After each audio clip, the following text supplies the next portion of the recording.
for some reason, one of the things I'm most excited to share from my learning is the power of ideas. That's lesson number 2, the power of ideas.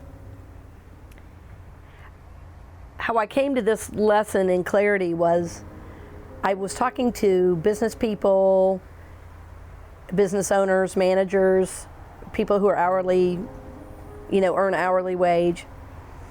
And in each case, the longer we talked,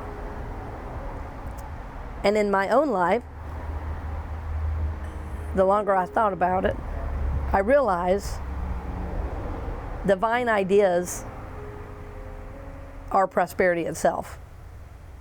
Because divine ideas, originate from the level of the soul.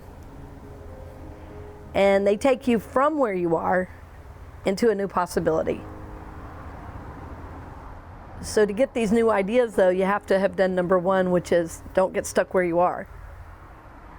So divine ideas, they generate creativity. They have you contact the power of imagination.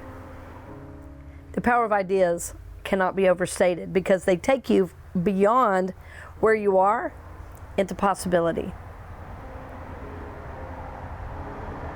And the key for us in embodying the new ideas is believing that we are loved. Believing that God wants the best for us. So I want to encourage you to think beyond where you are. Allow your soul to really inform your next steps.